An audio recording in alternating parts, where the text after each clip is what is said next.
ഇല്ല ശാലി, ഇവനെന്ന് പറയണോ?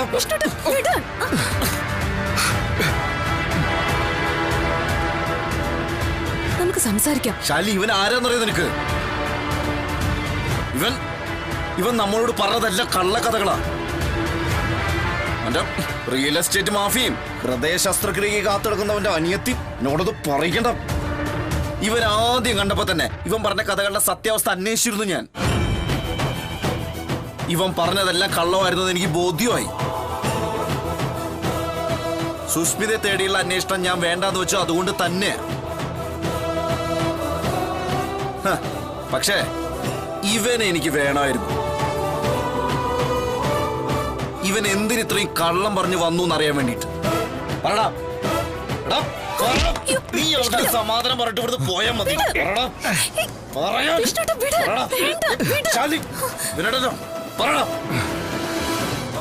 എന്താ കാര്യം ഒന്ന് പറ. അതിന് കാരണം നിങ്ങളാ. ഞാനോ? അതെ. ഓർമ്മയുണ്ടോ ഞാൻ നിങ്ങളുടെ കാറിനുള്ളിൽ പെട്ടുപോയ ദിവസം?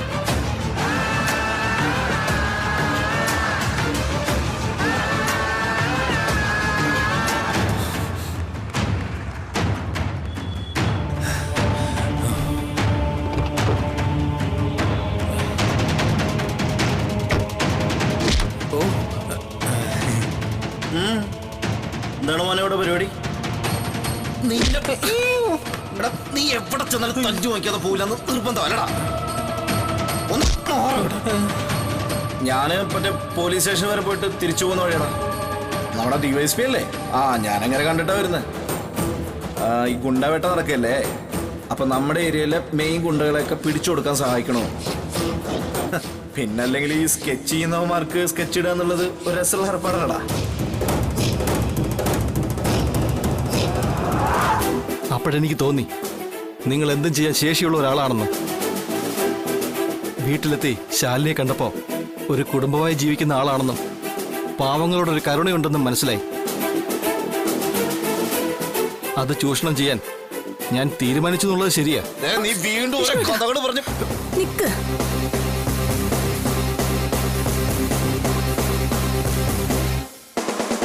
വിഷ്ണുവിന് എനിക്ക് എന്ത് ശിക്ഷയും വിധിക്കാം. പക്ഷേ സുസ്മിത എങ്ങനെ കണ്ടെത്തുകയായിരുന്നു എന്റെ ലക്ഷ്യം. കടബാധ്യതയുടെയും രോഗത്തിന്റെയൊക്കെ കഥ ഞാൻ പറഞ്ഞത് വിഷ്ണുവിന് കൂടുതൽ സഹതാപം തോന്നുമെന്ന് കരുതിയ. എത്രയും പെട്ടെന്ന് കണ്ടെത്തണമായിരുന്നു എനിക്ക് അവളെ. അങ്ങനെയല്ലെങ്കിലും സുസ്മിത എനിക്ക് ദ്രോഹം ചെയ്തവൾ തന്നെയാ. സുസ്മിത എന്റെ ലവർ തന്നെയായിരുന്നു. ഞാൻ ജീവൻ കൊടുത്ത് സ്നേഹിച്ച പെൺകുട്ടി. ഐസ്ക്രീം പാർലറുകൾ, ബീച്ചുകൾ, സിനിമാ തിയേറ്ററുകൾ, അങ്ങനെ സാധാരണ പ്രണയത്തിന്റെ എല്ലാ ലൊക്കേഷനിലൂടെയും കടന്നു പോയിട്ടുണ്ട് ഞങ്ങള്. അവൾ എപ്പോഴും പറയുമായിരുന്നു, രോഹിത്തില്ലെങ്കിൽ രോഹിത്തിനെ കാണാതെ വന്ന അവളുടെ മരണമാണെന്ന്. എൻ്റേത് ഒരു ഇടത്തരം കുടുംബമായിരുന്നു. സുസ്മിതയുടെ കാര്യം ഞാൻ വീട്ടിലറിയിച്ചു. അച്ഛനും അമ്മയ്ക്കും വിസമ്മതമൊന്നും ഉണ്ടായിരുന്നില്ല. അവര് സുസ്മിതയെ കണ്ടു. സന്തോഷത്തോടെ കല്യാണത്തിന് സമ്മതം മൂളി. കല്യാണ വിവരം നാടൊട്ടുക്ക് അറിയിച്ചു. വിവാഹ നിശ്ചയത്തിന് തീയതിയും കുറിച്ചു. ഇത്രയും ധനാഠ്യ കുടുംബത്തിലെ ഒരു പെൺകുട്ടി ഞങ്ങളുടെ വീട്ടിലെ മരുമകളായി വരുമെന്ന് ഒരു സംശയം ഉണ്ടായിരുന്നു ബന്ധുക്കൾക്ക് അപ്പോഴും. നിശ്ചയിച്ച ദിവസം വന്നു. പറഞ്ഞ സമയമായിട്ടും പെൺകുട്ടിയും വീട്ടുകാരും എത്തിയില്ല. സുസ്മിതയെ ഫോണിൽ വിളിച്ചപ്പോ നമ്പർ നിലവിലില്ല എന്ന സന്ദേശം. മറ്റാരുടെ നമ്പർ പരിചയമില്ല. ഞങ്ങൾ കാത്തിരുന്നു. സുസ്മിത മാത്രം വന്നില്ല. പരിചയക്കാരുടെയും ബന്ധുക്കളുടെയും പരിഹാസം. അഭിമാനിയായിരുന്നു അച്ഛൻ. കോഴിക്കോട് പോലെയുള്ളൊരു വീട്ടിൽ ഇതുപോലൊരു പെൺകുട്ടി വരുമോ എന്ന ചോദ്യം അച്ഛൻ്റെ നെഞ്ചിൽ തറച്ചു. നിശ്ചയപന്തലിൽ കുഴഞ്ഞു വീണതാ എൻ്റെ അച്ഛൻ. പിന്നെ അവിടെ നിന്ന് എടുത്തു കിടത്തിയത് അച്ഛൻ്റെ ജീവനറ്റ ശരീരമായിരുന്നു. അപ്പോഴേക്കും സുസ്മിത അവളെങ്ങോട്ടോ മാഞ്ഞു പോയിരുന്നു. ഒരിക്കലും എനിക്ക് പിടിതരാതെ. ലോകത്തിന്റെ ഏത് കോണിൽ നിന്നായാലും അവളെ കണ്ടെത്തി കഴുത്ത് ഞെരിച്ച് കൊല്ലാനായിരുന്നു എന്റെ തീരുമാനം. എന്ത് ശിക്ഷ കിട്ടിയാലും ഞാനതിന് തയ്യാറുമായിരുന്നു. പക്ഷേ എന്റെ അമ്മ പറഞ്ഞു വേണ്ടാന്ന്. അവൾക്ക് കിട്ടാവുന്ന ഏറ്റവും വലിയ ശിക്ഷ ഞാൻ അവളെ കല്യാണം കഴിക്കുന്നത് തന്നെയാണെന്ന്.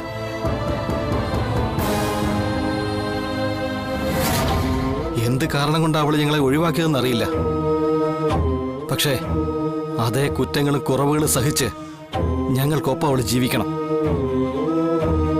അതുതന്നെയാ അവൾക്കുള്ള ഏറ്റവും വലിയ ശിക്ഷ. ഒരുപാട് നാളുകൾ ഒടുവിൽ അന്വേഷണം ഇവിടെ എത്തി നിന്നു. ഞാൻ അവളിലേക്ക് എത്തി. ഇനി നിങ്ങൾ തടഞ്ഞാലും ഞാൻ അവളെ വിടില്ല. എന്റെ അച്ഛന്റെ ജീവന് കണക്ക് ചോദിക്കണം എനിക്ക്. ഇയാളിപ്പോ പറഞ്ഞതും പിന്നെ ഒരു കള്ളക്കഥ ഇട്ട് വരുമോ? പറയണം. വിഷ്ണുട്ടാ നിക്ക്. ഇനി എന്താ ഇയാളുടെ പ്ലാൻ? സുസ്മിത ഞാൻ കൊണ്ടുപോയി ശാലിനി എന്ത് വില കൊടുത്തു. സത്യാമ്മയുടെ മൂക്കിൻ തുമ്പത്തിന്ന് സുസ്മിതയെ കൊണ്ടുപോകാന്ന് രോഹിത് കരുതുന്നുണ്ടോ? ഇനിയിപ്പൊ അങ്ങനെ കൊണ്ടുപോയാൽ തന്നെ സത്യാമ്മ രോഹിത്തിനെ വെറുതെ വിടുമെന്ന് തോന്നുന്നുണ്ടോ? എനിക്കൊന്നും അറിയില്ല ശാലിനി. പക്ഷേ രോഹിത്തിന് ഇത്രയും ദ്രോഹം ചെയ്ത സുസ്മിതയെ വെറുതെ വിടണമെന്നൊന്നും ഞാൻ പറയുന്നില്ല.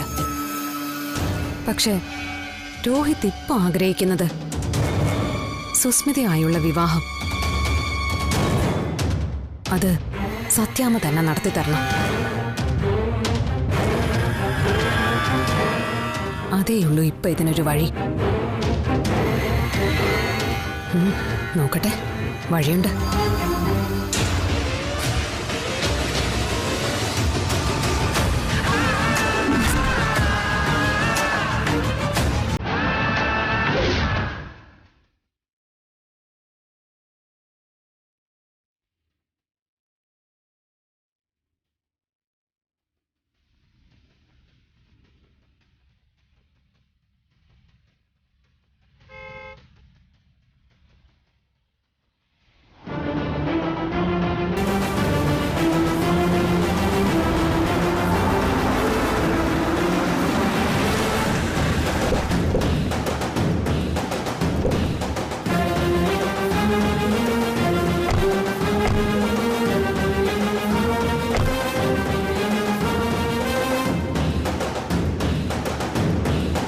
എന്താ പിള്ളേ?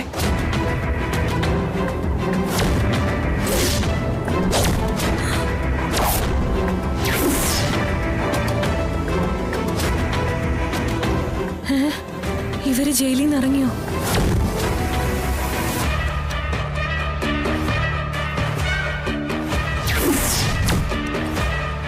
അല്ല, ഞാനെന്തിനാ പേടിക്കുന്നേ? എല്ലാവരുടെയും കണ്ണിൽ അവരല്ലേ കുറ്റവാളി. വരണം സത്യഭാമേ. എന്താ അവിടെ തന്നെ നിന്നുപോയത്?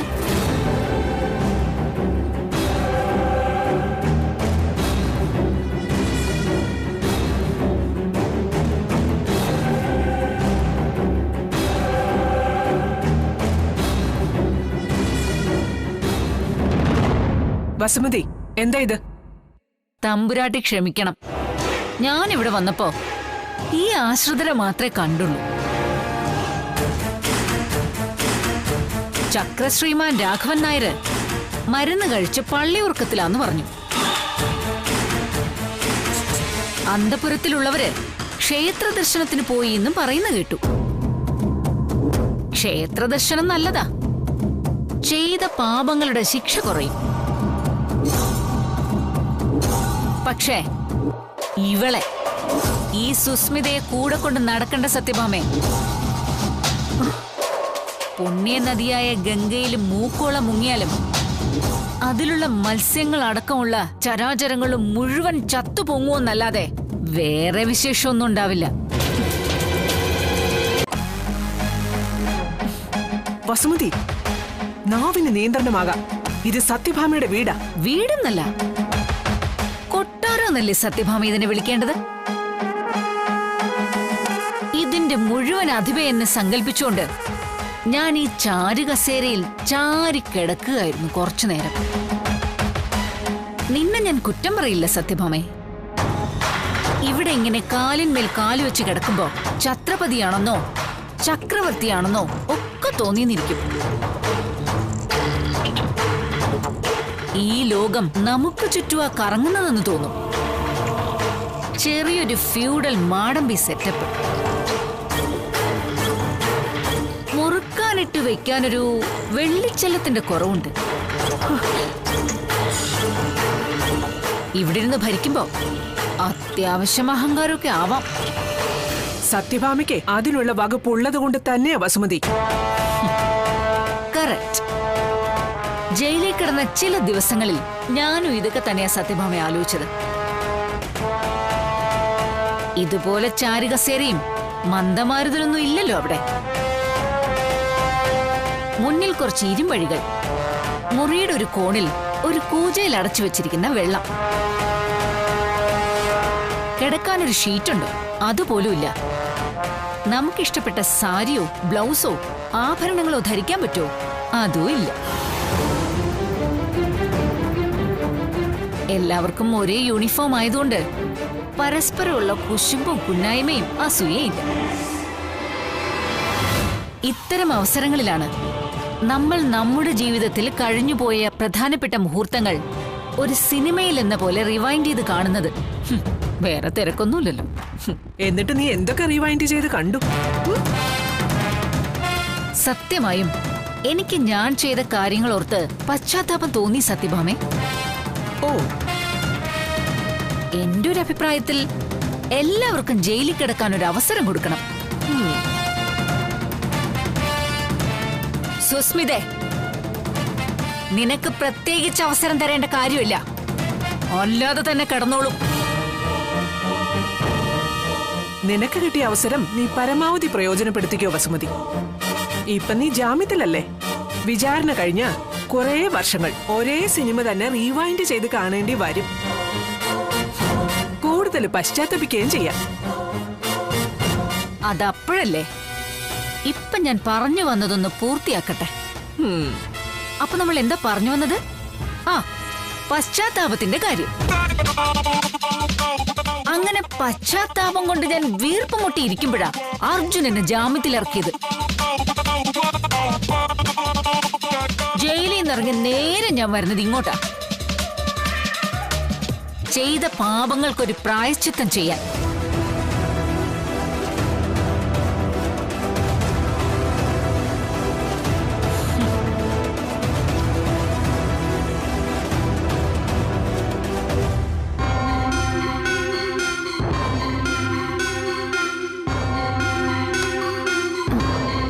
വാ മോളെ, നമുക്ക് വീട്ടിലേക്ക് പോവാം. ഈ അമ്മയ്ക്ക് ചെയ്ത തെറ്റുകളെ കുറിച്ച് ബോധ്യായി. എല്ലാം മറന്ന് നമുക്ക് പുതിയൊരു ജീവിതം തുടങ്ങാം. വസുമതി, മതി നാടകം.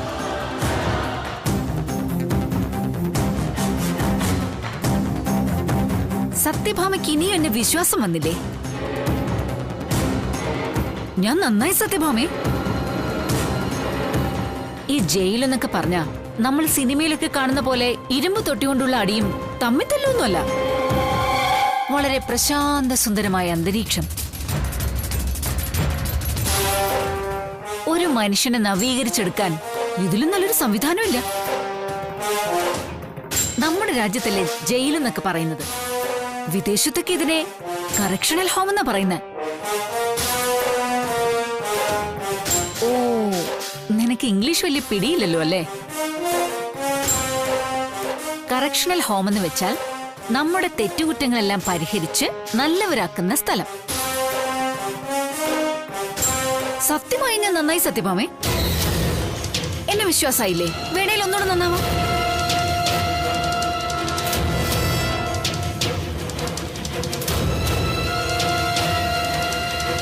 മോളിതൊന്നും കാര്യാക്കണ്ട. എന്റെ കൂടെ വാ. ഞാൻ അർജുനെ വിളിക്കാം.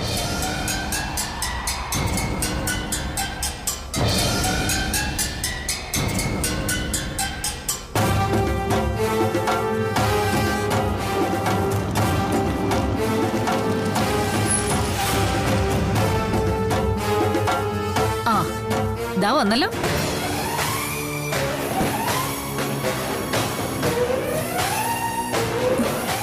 രാജനേട്ടൻ.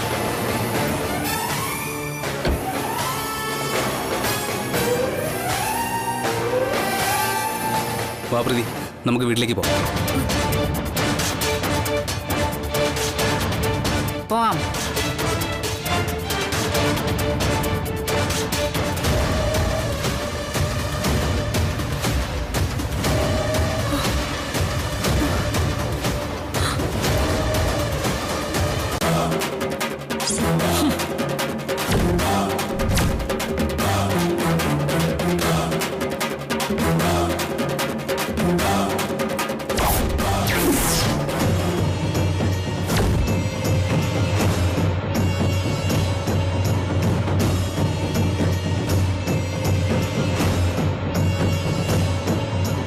പക്ഷേ അതിനു മുമ്പ്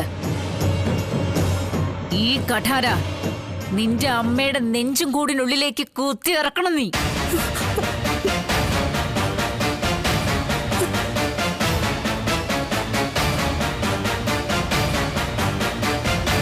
നിന്റെ അമ്മയെ പോലെ പിസ്റ്റളൊന്നും വാങ്ങിച്ച് ഡ്രോയ്ക്കുള്ളിൽ വെച്ചിട്ടില്ല ഞാൻ. തൽക്കാലം നീ ഇത് വെച്ചങ്ങ് തീർക്കണം. കൊന്നും കൊല്ലിച്ചുവാണല്ലോ ശീലം. നിങ്ങൾക്ക് ഇതൊക്കെ തോന്നും. എടീ, എന്ത് പറഞ്ഞടി?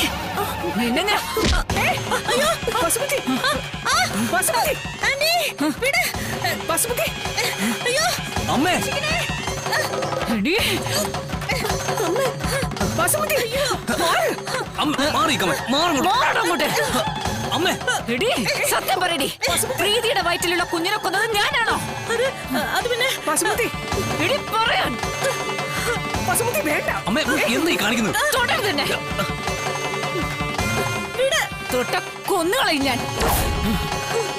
തീരെ ഇവിടെ അമ്മേ, നീ പറയില്ലല്ലേടി, നീ പറയില്ലേ?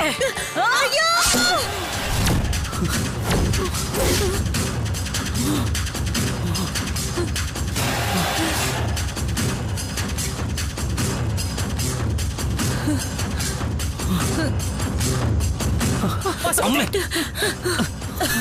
അമ്മ എന്താ ഈ കാണിക്കുന്നത്? എന്നെ വിട. ഇവളെ കൊന്നിട്ട് അമ്മ എന്താ ജയിലിൽ പോയി കിടക്കാൻ പോകണോ? ഇപ്പൊ പിന്നെ ഞാൻ എവിടെ നടാ വരുന്നത്?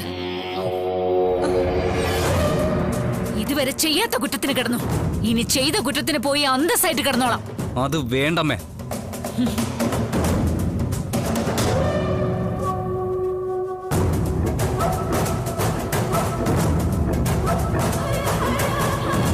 എന്റെ കുഞ്ഞിനെ കൊന്നവര് തന്നെയാ അവിടെ കിടക്കേണ്ടത്. കിടത്തിയിരിക്കും ഈ അർജുൻ ശങ്കർ.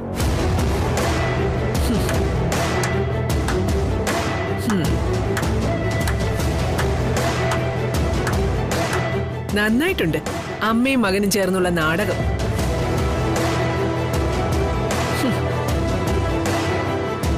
ജയിലിൽ നിന്നിറങ്ങിയ നിരപരാധിയുടെ വിക്ഷുബ്ധതയും പ്രതികാരവാഞ്ചയും.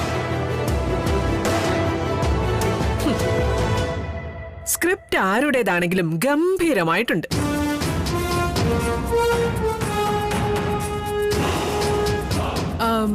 ഒന്ന് രണ്ട് ഡയലോഗ്സ് മിസ്സിംഗ് ഉണ്ടല്ലോ വസുമതി. ജയിലിൽ കഴിയുന്ന ഓരോ നിമിഷവും എന്റെ മകന്റെ കുഞ്ഞിനെ കൊന്നവളുടെ ചോരയ്ക്ക് വേണ്ടി ദാഹിക്കുകയായിരുന്നു എന്റെ മനസ്സ്. അന്ന് ഞാൻ രാഗി മിനിക്കെടുത്തതാ എന്റെ ഈ കത്തി എന്നൊക്കെ കൂടി ഒരു പഞ്ചിന് വേണ്ടി അങ്ങ് പറയാമായിരുന്നു. പക്ഷേ തെരഞ്ഞെടുത്ത വേദി തീരെ മോശം. ഈ സത്യഭാമയുടെ വീടിന്റെ പൂമുഖം. വേഗം സ്ഥലം വിട്ടില്ലാന്നുണ്ടെങ്കിൽ ഡ്രോയിന്ന് പിസ്റ്റളിങ് എടുക്കും, മറക്കണ്ട. അതൊന്നും വസുമതിക്ക് പേടിയില്ല സത്യഭാമേ. പക്ഷേ അഭിനയത്തിൽ നിന്റെ അത്രയും വരില്ല ഞാൻ. എന്റെ മകന്റെ കുഞ്ഞിനെ വേണ്ടാന്ന് നേരത്തെ നിശ്ചയിച്ചിരുന്നു നീ. എന്നെ മുന്നിൽ നിർത്തിയ നിന്റെ കരുനീക്കമെന്ന് തിരിച്ചറിയാൻ ഞാൻ വൈകിപ്പോയി. പ്രീതിയുടെ വയറ്റിലെ കുഞ്ഞിനെ ഇല്ലാതാക്കാൻ നീ നിന്റെ ഏറ്റവും വിശ്വസ്തയായ സുസ്മിതയെ തന്നെ നിയോഗിച്ചു.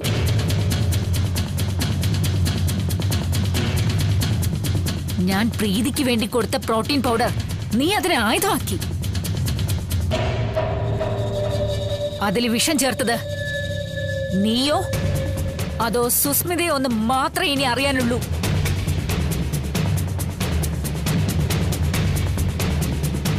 അവിടെ നീ സമർത്ഥമായൊരു കളി കളിച്ചു. എനിക്ക് മുന്നിൽ കുറ്റം ഏറ്റു പറയാൻ നീ സുസ്മിതയെ പറഞ്ഞയച്ചു. അതോടെ നിന്നിൽ നിന്നും എന്റെ ശ്രദ്ധ തിരിഞ്ഞു.